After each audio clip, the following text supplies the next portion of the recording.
And now let's get to why you are really here to dream and believe that you can speak like a leader and achieve it too. And who better to lead the way than two-time DTM Rita Barber? Folks, we are in for a treat. When I first met Rita, I was definitely a bit nervous, as Rita had delivered hundreds of workshops on various aspects of powerful presenting and leadership. She's personally coached many in high stakes presentations. And aside from being our two-time DTM, she was also the past District 4 governor in 2013 through 14 and recipient of the Presidential Citation Award in 2016. And even with all this, within seconds of meeting Rita, all my tension disappeared. Rita's passion for storytelling, drive to help others, and highly personal manner of speaking only drew me in further and got me even more excited to learn how to speak like a leader today. Welcome, Rita Barber. Unmute myself here. Thank you very much. What a nice introduction. Thank you very much. Hey, everybody. How's everyone doing today? All good? I'm very excited to speak with you today about how to up your game as a person who presents and present more with a mindset of leadership. And why would you want to do that? Why would you want to be more on the leader track of things than, let's say, the regular kind of presentations? Not that there's anything wrong with regular kind of presentations. Well, maybe it's because you would see yourself doing something in a higher level at work, not yet there, but would like to be there. Or maybe it's how you establish yourself to others on a personal basis, too. There's a number of different reasons to it. Now, again, just a reminder, if you want to participate in this, I love these kinds of workshops where basically we participate because we come to find out that we know much more than when we came to the table to begin with. Does that make sense to everybody? So I encourage you to participate whenever it is that you want. And just to share with you how we're going to do this today, we're going to talk about how we present, how to present more like a leader, why to do so. We've talked about just a little bit, but we'll talk about it a little bit more. And then we're going to take a step away from that about halfway into the presentation. And we're going to look at what I call the inside job, because the inside job to me is even more important than anything that anybody sees. It's the work that you do on yourself on a constant basis. It's the difference between just going out there and playing a great game of tennis versus knowing that the reason why you play tennis so well is because you practice more, you worked out certain muscles so that they would respond better in a game. It's a whole very different series of things. And in some ways, I believe it's the secret sauce to what makes for great leadership. So I'm going to share both of those things with you. You will receive highlights of what we're talking about today on both angles at the end of the presentation. So you can take notes as they relate to you personally, but do know that you'll have some more information that you can look at. And I would appreciate it if you could be here, if I could see your smiling faces in reality rather than your pretty pictures. So everybody, if you could just please just get your video going. There we go. So many familiar faces. Oh my gosh, so many familiar faces. Some Hi, people, Rita. yeah, hi everybody. It's good to see y'all. Definitely. And yes, Ken, you're right. This beats commuting for sure. It absolutely beats commuting. So, and thank you, Timothy, for having me on board today. I appreciate it. Okay, now let's talk about what a leader does or doesn't do. When you are speaking, how are you different when you are presenting as a leader versus when you're presenting, let's say, as one of the team that's going on? I'll give you a scenario. Here I am. I'm about to share some information, and I realize that something is going crazy wrong. It's not going right. As a leader, what would I do about that? Would I point out, hey, it's not going right? What would I do exactly in a situation like that? Anybody want to just strike a guess?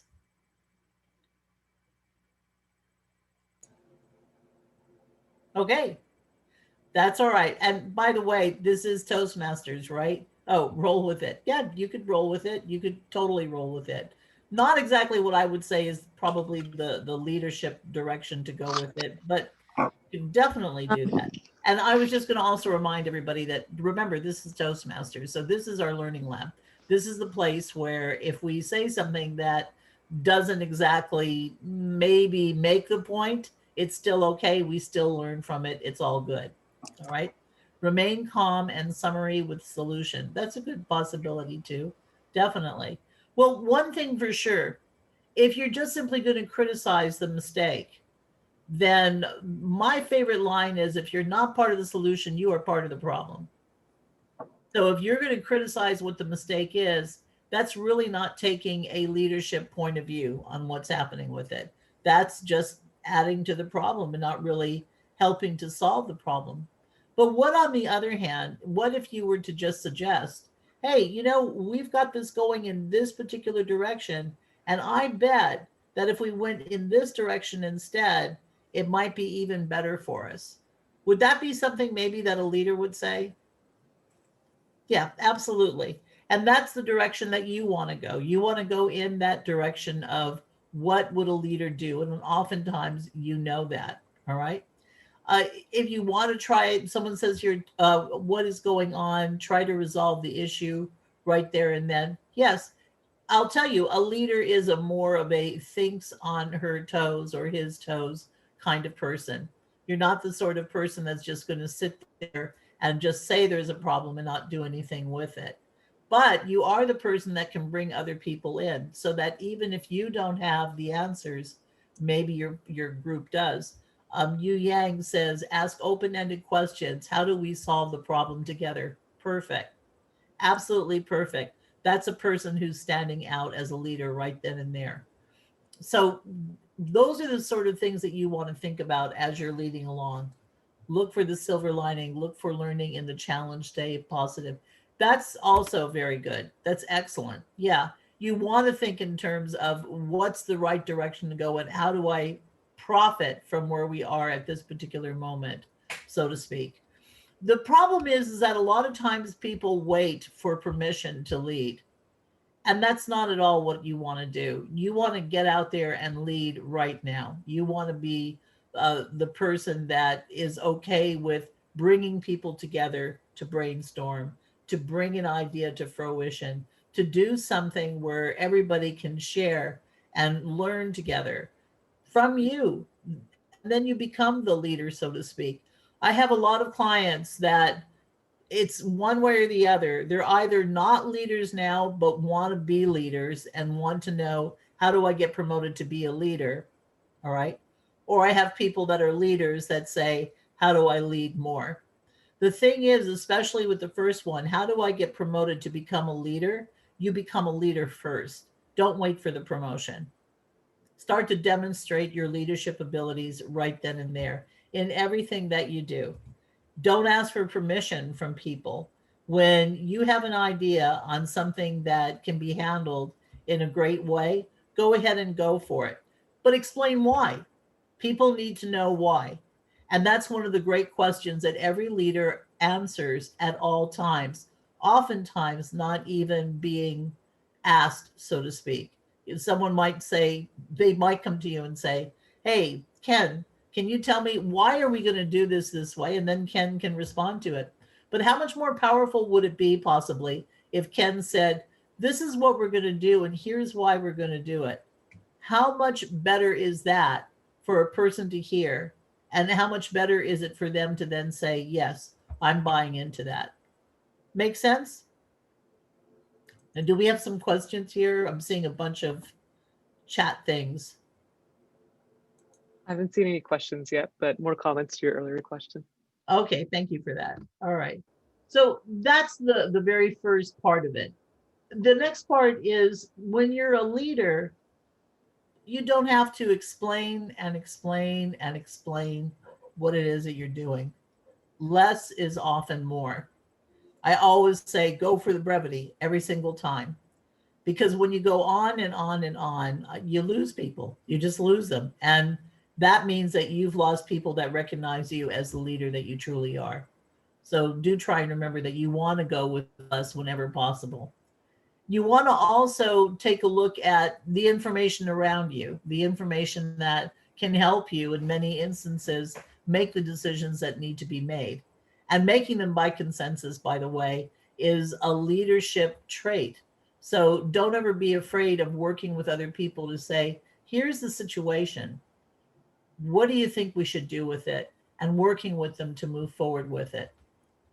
And to that point, when you've got somebody who maybe is the one that participates the most, that says, I have an idea of what should be done here. When you have that kind of a person, be sure to acknowledge that person. Acknowledge the people that help make your life as a leader easier and makes the company's life easier, or whatever the organization is that you're working with. Always acknowledge the people that go the extra mile. What about the people that are deadwood?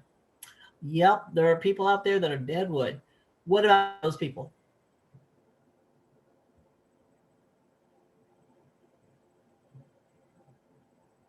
I want somebody to answer that for me. Provide further guidance. Pardon me? Provide further guidance, maybe. Maybe. Yep. Maybe. I acknowledge them as well, and find ways to see if there's something we can gain out of that. And I may thank you. That's a great idea. What do you think, Asha, or whoever it may be? That's good. That's good. That's good. So you've acknowledged it. You haven't said to the person, you're wrong. Certainly haven't said to the person, you're wrong, in a room of other people that are there, right? I mean, that does nothing but create distrust. When you have a leader that will chide another person in the room, that person, to be frank with you, is really not a leader. That person is a reprimander, and that person is not going to be seen as someone that can truly lead another group, right?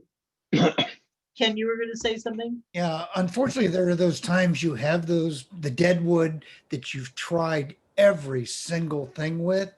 And I've had them in the past when I was a manager. And honestly, it became better just to sideline them because they were impacting the entire group. Yeah.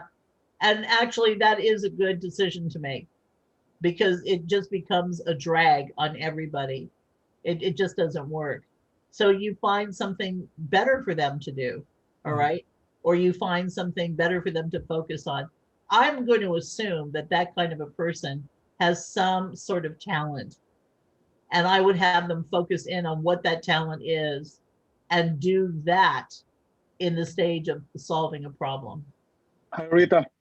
Yes. How long would you give that deadwood time to be with the organization? Like, do you start the process of getting them off the group, or give them more time? How long do you have to have them in the organization? You know, I don't really know that. I think it's as much a matter of time as maybe it's a matter of situations and the type of situations, right?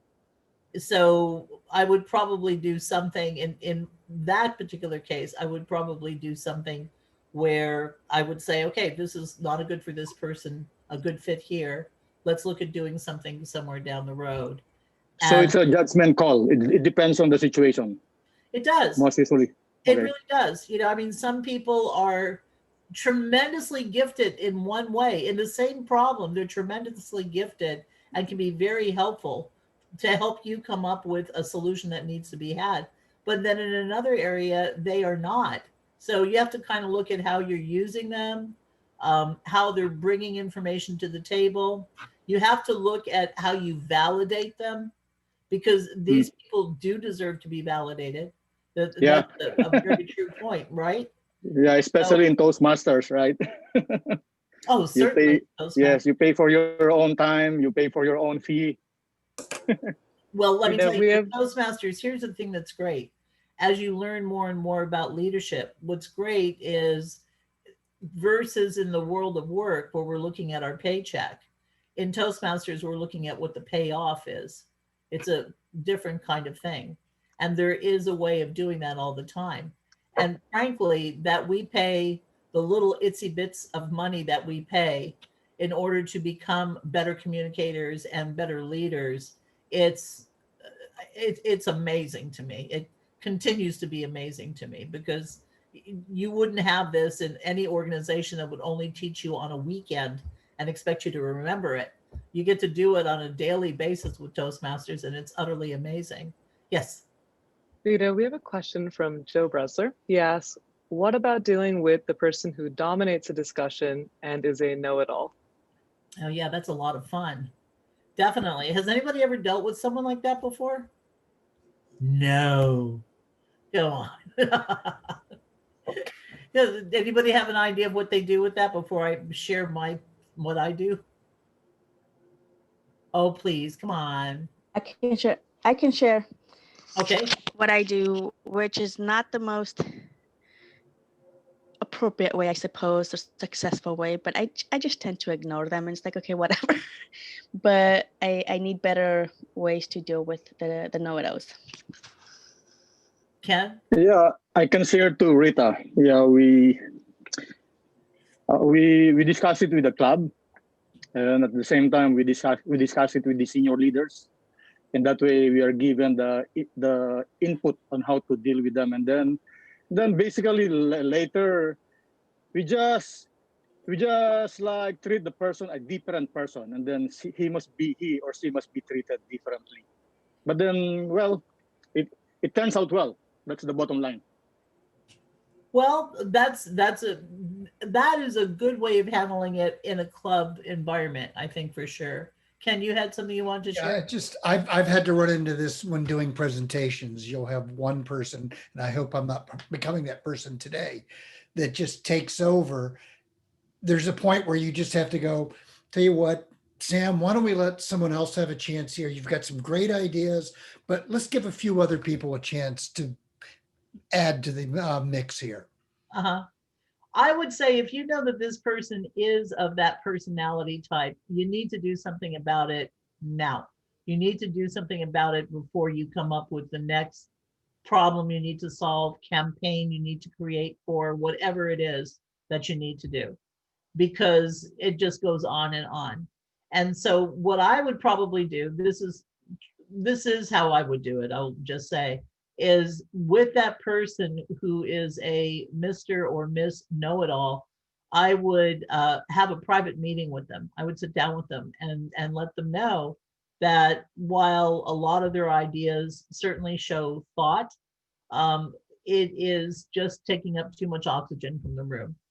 And it would be great if we could let some other people participate and share their thoughts first and foremost, rather than how we've been doing it, where you jump in and you're saying what it is that you want, and it's not really working out. So that's the way that I would like to move forward. If that person takes it in the way that I think they probably will, because I'm not going to say it in this hideous manner where I make them feel less of a person, which, by the way, any good leader would do that. Any good leader is not going to make a person feel less than. Any good leader, whoever it is that they're speaking to, is going to make a person feel some sense of value. And that's an important thing to do. I think it's extremely important to do, and I can't emphasize it enough, because I want you to just simply put your shoes in their feet, or how do they say that expression? Put your shoes in their feet, or put their feet in their shoes, or whatever it is. Turn it around, right?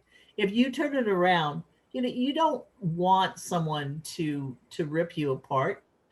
And for that matter, that person that may be ripping you apart may be doing so because that's how they see it. It's not necessarily what the truth is, it's what their truth is. You shouldn't think that our truth is going to be straight out for everybody. It's going to be that way. So you let the person know ahead of time, we're going to have this meeting. I really would like you to take a back seat and listen to everybody else, what it is that they have to say. I probably would take it one step further and say, after we're done with the meeting, if you would like to talk to me about some of the ideas or share some different ideas, let's you and I meet one-on-one. All right. I think that way it gives people an opportunity to speak that are in the meeting. It makes them feel like they can participate. It makes that person feel like they have a way of participating too, but we're not going to do it in such a way where they basically take all the oxygen from the room. And that's important. Is that a helpful idea for you guys? Does that work? Okay. Yes, yes. Okay, great. And do we have another question? Not at the moment. Okay, cool. All right. So those are very, very big questions, to be sure. And also on top of that, as I'd mentioned before, just go ahead and go for it. I had a woman, I was working with a company, and I was working with their engineers specifically. And she was saying, I don't really know how to do the presentations I want to do versus to do them the way the company wants to do them. And she said, we were talking about it, just kind of like, oh, well, let's talk about that idea. And she wants to do something different. And then she said, I know what it is. She said, I want them to know why I think my doing it this way is best. And I'll tell you, that is like the number one thing that I think in a leader's mind, you should constantly be saying, and we've already said it many, many times, just even in this short amount of time on doing this workshop. Why? Why? Why is the most important thing that you can answer? It's probably the most important thing that you can ask. Find out why. So she said, I would just explain to them that I think that we'd have better engagement if we did the presentations my way versus doing them the way that we've been doing them for years and years. And I mean, she could try that out and say, then let me know what it's like. Now, what would she do if afterwards they said, no, it's stale, it doesn't work? What would she do in that case, do you think?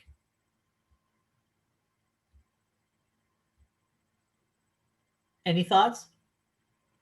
I think she Maybe- should collect data to show her way of presentation actually makes higher engagement. What does it mean? How do you measure it? Show the actual data to support her approach. There may not be data. It might just be an observational situation. Do you think in that case she could say, here's what I've observed? Would that suffice for that data portion you're talking about? I think her own observation might not be enough because that could be subjective, because she was advocating for her own approach. I would try to get supporters in that sense, people who support her view to come share their observation to back up her claim, if that helps. Okay, that could be a possibility. Any other thoughts on that? I'll This just is say what in vain. Oh, go ahead. Rosalia? Okay.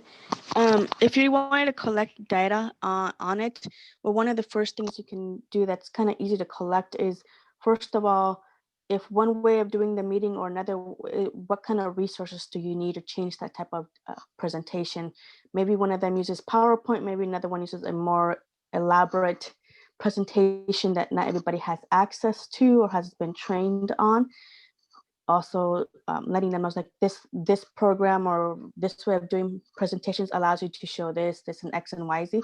So even though it's still very much a personal kind of opinionated way of form, if you give the data of what each format, different styles provides and the differences that it can benefit or not benefit the company, is a way for them to actually provide data of why their way works better.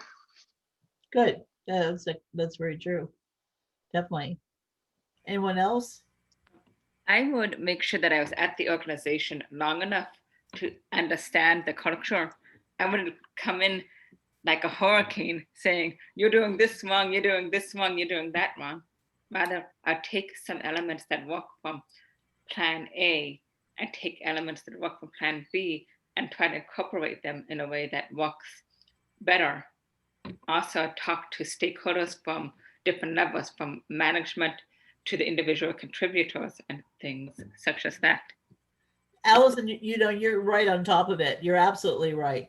If you're a new person that's there and you come in and you say, I'm going to change everything, frankly, that would be incredibly off-putting and about non-leadership as it could possibly be. So you are so, so right. In this woman's case, just to be fair to her, she's been with her company for a couple of years. So she's been there for a long time. And the whole point, by the way, of the session was how to get them to take ownership for how to do different projects and do projects differently.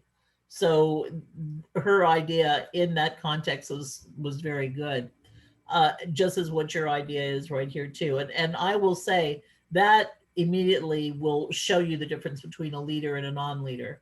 A non-leader just comes in like a hurricane, and a leader knows that in order to really lead, you need to listen twice as much as you're speaking. You need to pay attention to everything.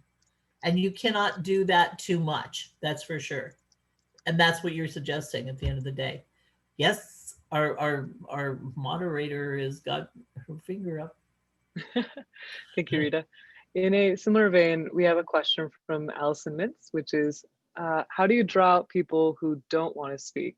So even if they've given the opportunity to, how can you encourage them to speak out? In what, can you give me a scenario? Allison, do you want to share a scenario specific to your question? No, well, and I'm the sergeant of arms at Toastmasters, and oftentimes people don't want to necessarily take the roles. There's that. And then at work, while I'm an individual contributor, I also go to team meetings, and there's some people I think who have good ideas, but they just won't speak up or give their ideas. Then when I kind of Skype with them, they have these great ideas, and I'm like, why didn't you share this? I'm like, well, you know, I don't know, and I'm just trying to encourage these people to try to speak out and use their voices. Oh, I see. Yeah. You know, something like that, probably what I would do, I would probably call on them if we were having a meeting in the scenario that you just shared. I would just probably say, hey, Ken, can you please respond to this? What do you think? And kind of make them do that. It's one of the reasons, by the way, why whenever we're working on new clubs, to start a new club, I'll always look for the shyest person in the room to be the sergeant at arms, right? Because that person has to speak every single meeting. And that's what I want. I want someone to come out of their shyness by speaking in every single meeting. Yeah, that's a good idea, Rita. Thank you. So, you know, there's another side of all of this. And I can know no better way than talking about this than to just share a little story with you. I come from a family, not my family, my husband, wife, and 2 kids kind of family. I come from a family, my parents, where they would always find fault with everything that I did. Everything that I did was a moment to criticize. And even if I came out with something good, there would always be a yes, but you didn't, and then fill in the blanks. All right. It's the kind of thing that can make a person feel quite defeated. And after a while, I just, someone said, I can totally relate to that. Yeah, man, I know, right? I think a lot of us can really relate to that. And it's something that, frankly, I'm very proud to share that I got over. And I want to share with you how I got over this, because this to me is just a great tool to use to become a strong leader. The way I got over it was my natural love of reading. I love to read biographies in particular. I'm fascinated by people, what they did, how they did it, etc. And I also love history quite a bit too. As I was reading different biographies, I would see over and over again, I mean, if they wrote a biography about a person, obviously they were somewhat noteworthy, okay? There's no real loser in the world that is completely noteworthy, okay? So when I was reading these biographies, they might be something, let's say, on Edison or Tesla, or it could be on anybody. And I'd find that these people that I'd read about, they would accidentally discover things, or they would have a lot of failures, so to speak, these things that didn't work. Madison's my favorite one to quote, because he had a reporter once ask him, you know, how can you stand to get up every day and try and do something again every day when you've had so many failures like you've had? And Edison just said, I haven't had any failures. I've had learning opportunities. And that really stuck in my mind. You cannot learn without failing. You can't. It just doesn't work. Well, the reason why I'm sharing that with you is that a few years ago, my son was injured in San Francisco and we needed to take him to the hospital. And it just happened to be one of these trips where my father, my stepmother, and the rest of my family were there. So we're going to Stanford. And my father says, you know, Stanford may not be the right hospital to take him to. And I said, you know, it's well thought of by a lot of people. I think it's going to be a good place to take him to. And I don't know a lot of hospitals between San Francisco and Santa Cruz. And at any rate, though, he said, yeah, but you make mistakes. You make a lot of mistakes, and this could be a mistake too.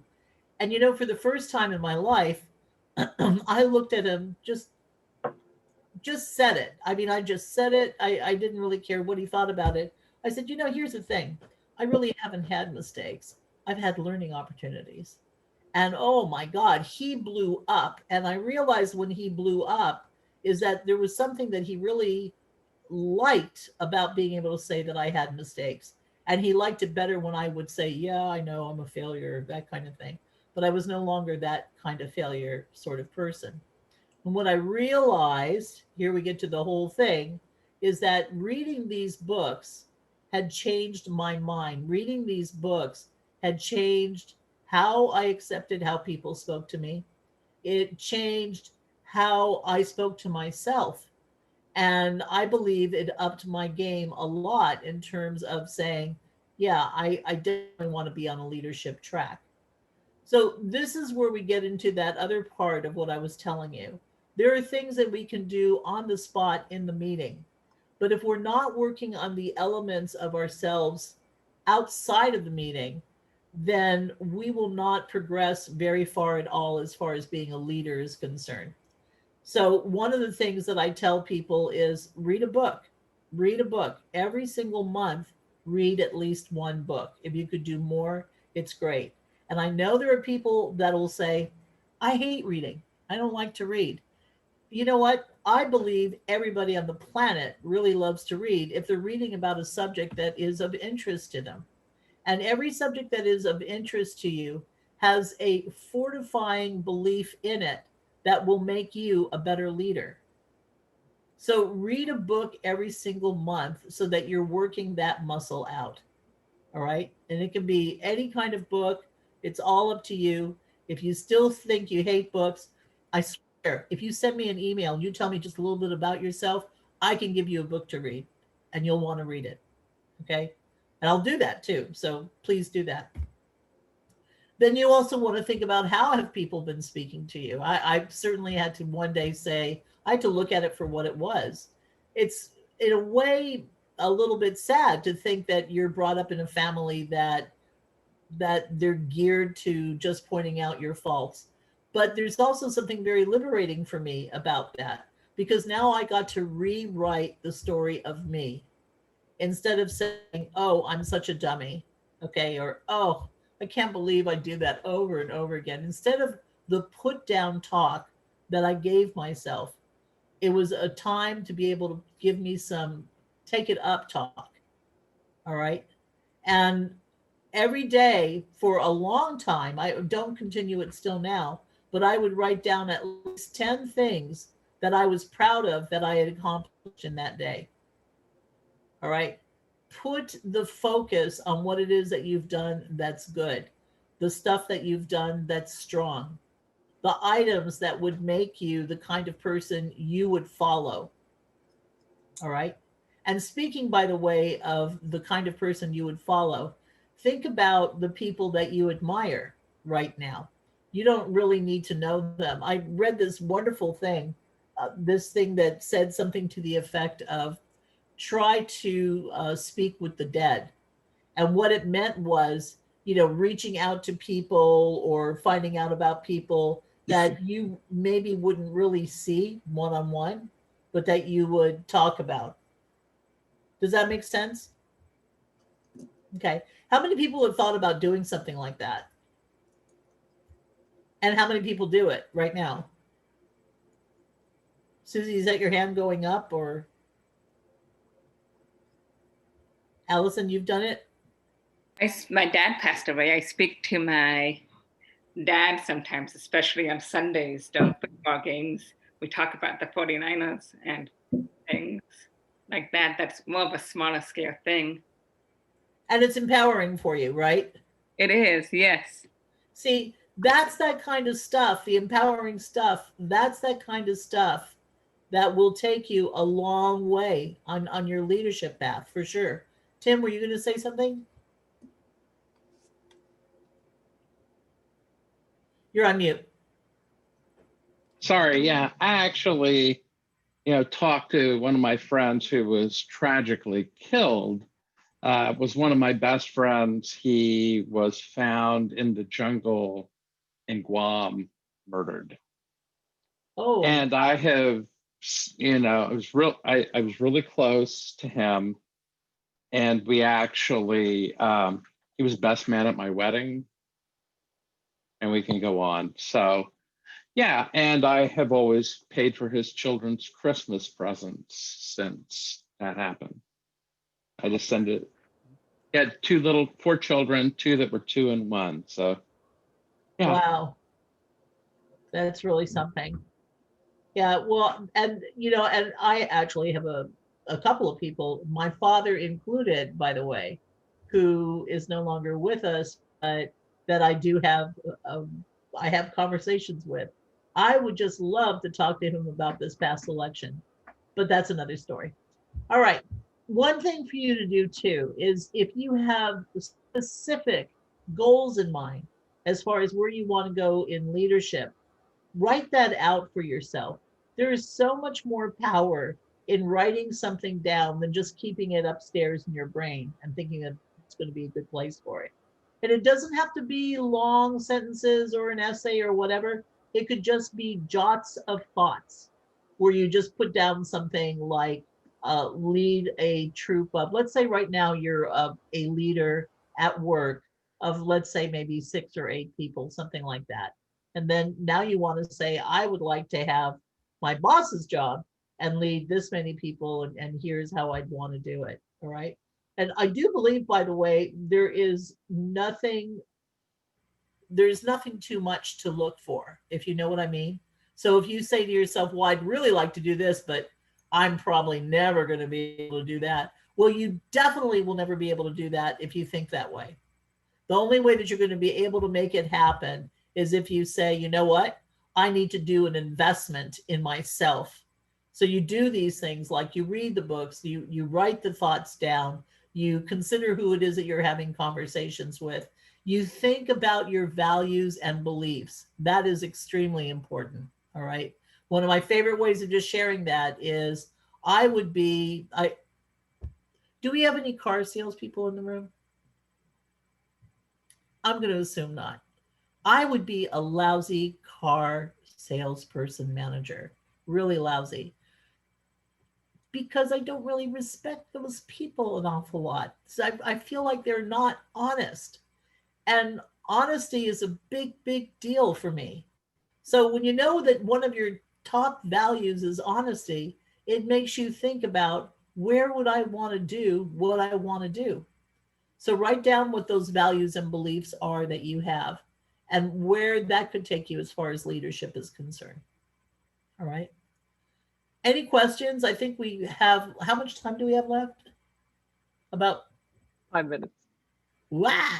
All right. Do we have any questions? I have not seen any questions on chat, but I actually have a question for you. One thing that you mentioned a bit earlier, was kind of quickly, was you said that when you want to share a certain thing that you want to do, you should go ahead and explain yourself. So my question to you is, how do you strike a balance between just explaining your conclusion or what you want to achieve and over explaining and just talking more than you need to? Oh, here's the thing. Speak less, all right? If someone has a follow-up question for you, they'll give it to you. If they understood you in the shorter version of what you have to say, that's even better still. But I always go for speaking less. In fact, I overdo it, just to be frank with you. I just turned in a application to TEDx to do a TEDx talk in San Jose. And they felt that my responses on some things were too short. They told me, they said, too short. And so I'm resubmitting again. So that's how much I am on the too short side. But let me tell you why. Because if you go on for too long, you'll lose them. And if you go on for too long, you may find out that that spot that you really wanted, you've now talked yourself out of with them. All right. So shorter to me is better, but just try and judge how much. Okay. Anybody have a different thought to that? So, quick question, Rita. How do you know in your short answers you are addressing the right point for that person? Well, see, now that's where listening is a very important skill. You want to listen to what they're talking about beforehand, okay? If it's in writing and you're not sure, you want to turn around and write back to them. Can you please explain da da da da da da da? But again, when you say, can you please explain, you're putting yourself in listening mode, right? So listening mode is the first thing that you have to do to be sure in order to respond properly. So, I guess in a communication setting or presentation setting, you could just ask follow-up question Yeah, to basically reiterate the question. Is this what you're interested in? Or is this what you're trying to understand? that is exactly right. Yeah. And that for sure you want to make sure to do in detail, because otherwise you could just go on the wrong direction whatsoever. And if you're going the wrong direction, then you're really lost. You may not get another chance at all. And what if you said something and there's no traction? Oh, here's the thing. It all relies on you at the end of the day. If you're looking to go somewhere with something that you've said and you don't hear back from the source, it's on you. You need to be the one to do the follow-up. And you'd be surprised. I remember one time I was hired in Working Connections of King County. This is in Seattle, Washington, to do a number of different classes at the colleges and community centers. And I was so excited about this job. This was the job that I wanted more than any other job in my whole life. And I didn't hear back from them. I thought the interview went great, but I didn't hear back from them. And finally I did what I tell everybody to do, is I picked up the phone and I called and I said, hey, what happened with the job interview? I was completely expecting for them to say, we hired someone else. Thank you for calling. Because I didn't hear anything back. Well, when I called back, the lady, her name was Rosella Stearns, she's going through paper. I'm hearing all this rustling of paper going on. Rita Barber. Yep, that's me. And then she says, oh, yes, we want to hire you.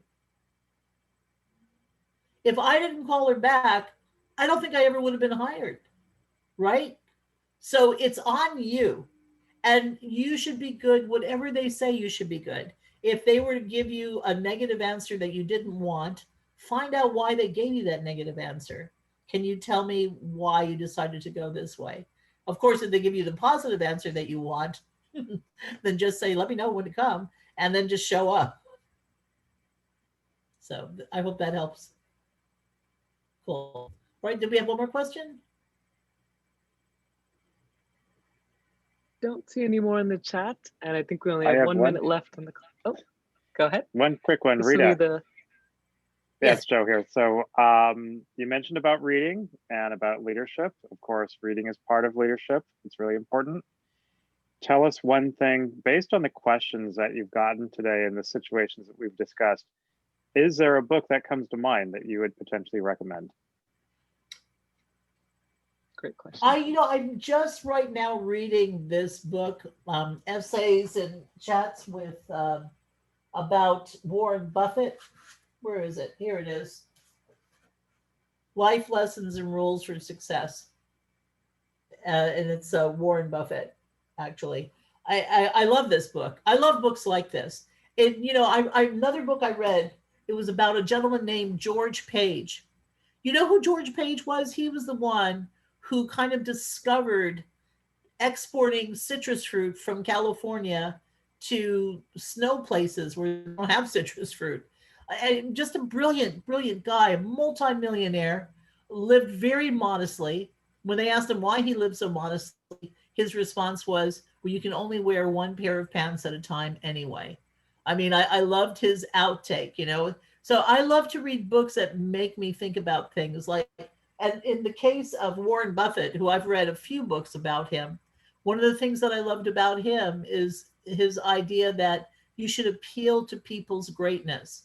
I believe that so strongly. I think that once people know that there's something great about them, they will rise to the occasion every single time and they will become amazing people. What a wonderful lesson to get from Warren Buffett. He didn't know it, but he was sitting here in my office having a cup of tea with me. It was great. All right. Any other questions? Rita, who is the author again? Who is the author again of that book that says appeal to people's greatness? Oh, Warren Buffett. Okay. That's actually something Warren Buffett has said. And the book that I'm reading right now, I don't know that I'll have it in there, but he probably will. The Life Lessons and Rules for Success. Mm-hmm. It's just wonderful. All right. Asha, are we all good here? Or? Yes, I believe so. We've got those handouts for everybody, right? Mm-hmm. I just sent it out. Oh, okay. Thank you. You're on top of it and then some. Is she amazing? This is one of those people. She was talking about how when she and I first started talking, we just hit it off. I mean, I felt like I knew her for 100 years. Just really wonderful. So thank you, Asha, for doing everything that you do. I really appreciate it. Thank you. All right. Well, now what? Yes. Did you want to share anything on the one-pagers? Otherwise, I'll go ahead and start wrapping things up. Please go ahead. Okay. Well, folks, if you check out the chat, I just sent over a link that contains 2 awesome documents. One is reminders, like quick tips and tricks from today's talk, and the second one is the inside job. So go ahead and check that out. Make sure to click that link before anyone gets kicked off the session or anything like that. Okay. But I just want to say, Rita, that was a wonderful session. I really, really enjoyed the entire speech that you shared, how you had all of us interact with you. And I really like the personal story because I could relate to that a lot. One of the things I thought was interesting was how you talked about phrasing failures as learning opportunities. And recently I learned something that's kind of in that similar vein, which is about changing self-deprecating jokes into positive jokes. So for example, if you like trip and you're like, oh man, I'm such a klutz. Instead, you can be like, I'm the epitome of grace and beauty. And so I thought it was like a fun thing there, but I've definitely learned a lot. I've been taking notes. So thank you so much for teaching us all to not only speak like a leader, but to kind of go more introspective and learn how we could be the leader that we would want to follow. So folks, if you have any more questions, you are welcome to contact Rita at ritabarber.toastmaster@gmail.com. I'll post that in the chat. And of course, we also have a session evaluation form that Kevin has just sent out. So make sure to fill that out and let Rita know that she's done an amazing job, which she did. You're also now welcome to unmute yourselves and turn on your cameras if you haven't already to thank Rita and so forth.